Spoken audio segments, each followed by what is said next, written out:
जरा सोचिए, भारत में हर साल लाखों बच्चियों से उनका बचपन छीन लिया जाता है। उनके हाथों में किताबें होनी चाहिए, लेकिन उन्हें शादी के बंधन में बांध दिया जाता है। आज हम इसी एक बहुत ही गंभीर और जरूरी मुद्दे पर बात करने जा रहे हैं, बाल विवाह मुक्त भारत। ये सिर्फ एक सरकारी अभियान का नाम नहीं है, ये भारत के लाखों बच्चों के भविष्य को बचाने का एक मिशन है। कितनी सीधी और सच्ची बात है ना। ये एक लाइन हमें उस मूल अधिकार की याद दिलाती है जो हर बच्चे का हक है। एक सुरक्षित, स्वस्थ और शिक्षित बचपन। एक ऐसा बचपन जहां सपने देखे जाते हैं, उन्हें पूरा करने की हिम्मत मिलती है, न कि उन्हें छोटी उम्र में ही जिम्मेदारियों के बोझ तले कुचल दिया जाता है। तो सवाल ये उठता है कि हम आज इस पर बात क्यों कर रहे हैं। वजह बिल्कुल ताज़ा है। अभी हाल ही में 16 अक्टूबर 2023 को महिला एवं बाल विकास मंत्रालय ने बाल विवाह मुक्त भारत अभियान की पहली सालगिरह मनाई। और ये सिर्फ एक जश्न नहीं, बल्कि एक संकल्प को दोहराने जैसा है। ये अभियान 2030 तक भारत को बाल विवाह से पूरी तरह मुक्त करने के संयुक्त राष्ट्र के सतत विकास लक्ष्य यानी सस्टेनेबल डेवलपमेंट गोल के प्रति हमारी प्रतिबद्धता को दिखाता है। ठीक है, तो इससे पहले कि हम आंकड़ों की गहराई में उतरें और ये समझें कि ये समस्या कितनी बड़ी है, सबसे पहले ये जानना जरूरी है कि जब हम बाल विवाह कहते हैं तो इसका असल में मतलब क्या होता है। तो कानून की नज़र में बाल विवाह क्या है? देखिए, इसकी परिभाषा बिल्कुल साफ है।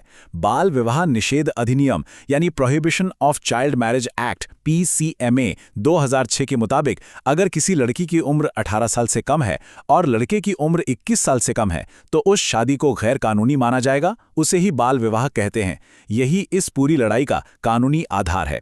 लेकिन ये सिर्फ कानून तोड़ने का मामला नहीं है, ये उससे कहीं ज्यादा बड़ा है। ये सीधे सीधे मानवाधिकारों का संकट है। चलिए अब इस विश्लेषण के उस हिस्से पर आते हैं जो हमें जमीनी हकीकत का आईना दिखाता है। आंकड़े। ये संख्याएं हमें बताती हैं कि हम कहाँ थे, आज कहाँ खड़े हैं और हमें अभी कितना लंबा सफर तय करना है। तो सवाल ये है कि इतने सालों में भारत ने इस लड़ाई में कितनी तरक्की की है। क्या हम सही रास्ते पर हैं? चलिए आंकड़ों की मदद से इसका जवाब ढूंढते हैं। चलिए टाइम में थोड़ा पीछे चलते हैं। साल 2005-6 में नेशनल फैमिली हेल्थ सर्वे के मुताबिक उस वक्त भारत में करीब करीब आधी लड़कियां मतलब 47.4% 18 साल की होने से पहले ही ब्याह दी जाती थी। सोचिए, हर 2 में से 1 लड़की। ये आंकड़ा दिमाग सुन कर देने वाला है और हमें बताता है कि यह समस्या कितनी गहरी थी। और अब जरा इस तस्वीर को देखिए। यहां उम्मीद की एक किरण है।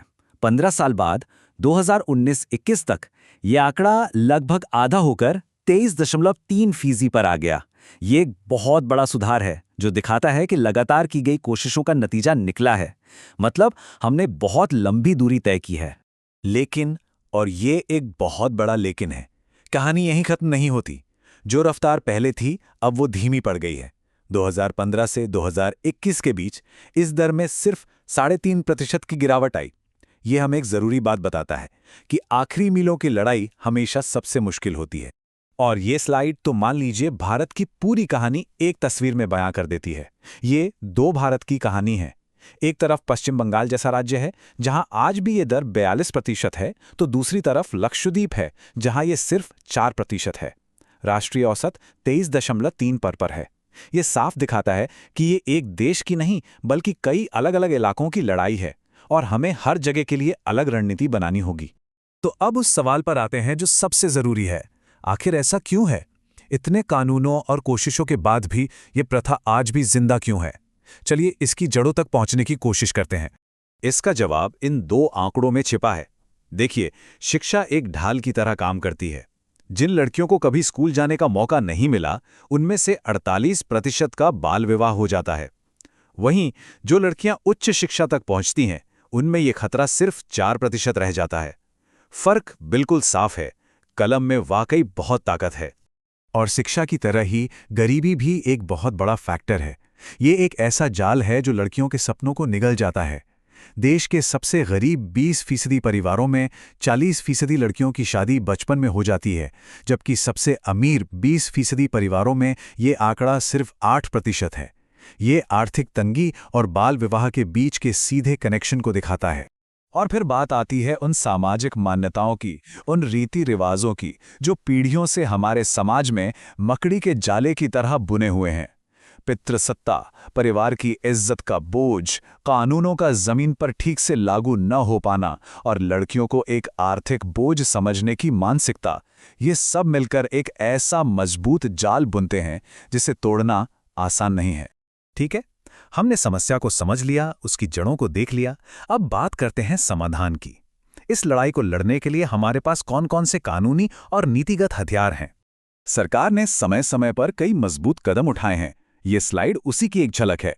2006 में आया पीसीएमए यानी prohibition of child marriage act, फिर 2012 में पॉक्सो एक्ट यानी यौन अपराधों से बच्चों का संरक्षण अधिनियम, और 2015 से बेटी बचाओ बेटी पढ़ाओ जैसी बड़ी योजनाएं। ये सब एक कानूनी और सामाजिक सुरक्षा कवच बनाने की कोशिशें हैं। और इन कोशिशों का नतीजा भी जमीन पर दिखता है। छत्तीसगढ़ के बालोद जिले की कहानी सुनिए। ये भारत का पहला बाल विवाह मुक्त जिला बन गया। कैसे? जब सरकार, प्रशासन और समाज सब ने मिलकर हाथ मिला लिया। ये छोटी सी कहानी हमें एक बहुत जरूरी संदेश देती है कि जब सब मिलकर ठान लें तो बदलाव मुमकिन है। तो अब हम अपने विश्लेषण के आखिरी पड़ाव पर हैं। हमने समस्या देख ली, समाधान के प्रयास देख लिए। अब सवाल है कि आगे का रास्ता क्या है? 2030 तक बाल विवाह मुक्त भारत का हमारा लक्ष्य कैसे पूरा होगा? तो 2030 का लक्ष्य हासिल करने के लिए एक्सपर्ट्स एक 4 सूत्री प्लान सुझाते हैं। नंबर 1, सुधार, यानी लड़के और लड़की दोनों के लिए शादी की एक समान उम्र लागू करना। नंबर 2, सख्ती, यानी हर जिले में समर्पित अधिकारियों की नियुक्ति करके कानून को जमीन पर लागू करना। नंबर 3, जागरूकता, जो हर घर, हर गांव तक पहुंचे। और नंबर 4, निगरानी, ताकि हम सही समय पर सही जगह मदद पहुंचा सकें। ये एक सवाल है जो हमें हमेशा खुद से पूछना चाहिए। कानून बना देना पहला कदम है, लेकिन जब तक समाज उसे अपनाता नहीं और प्रशासन उसे सख्ती से लागू नहीं करता, तब तक वो सिर्फ कागज का एक टुकड़ा ही रहता है। असली बदलाव तब आता है जब कानून किताबों से निकलकर सड़कों पर जिंदा हो जाता है।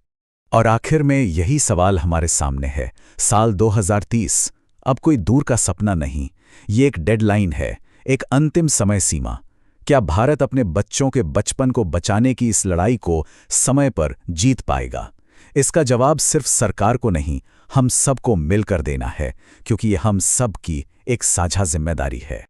अगर ये वीडियो आपको पसंद आया हो तो लाइक जरूर करें, शेयर करें उन दोस्तों के साथ जिन्हें यूपीएससी, लॉ या जनरल नॉलेज की तैयारी करनी है। और हाँ, सब्सक्राइब करें। आप अपने सुझाव या सवाल नीचे कमेंट में लिख सकते हैं।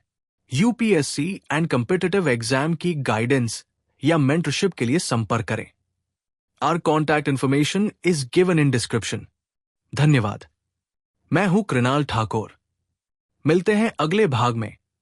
जय हिंद।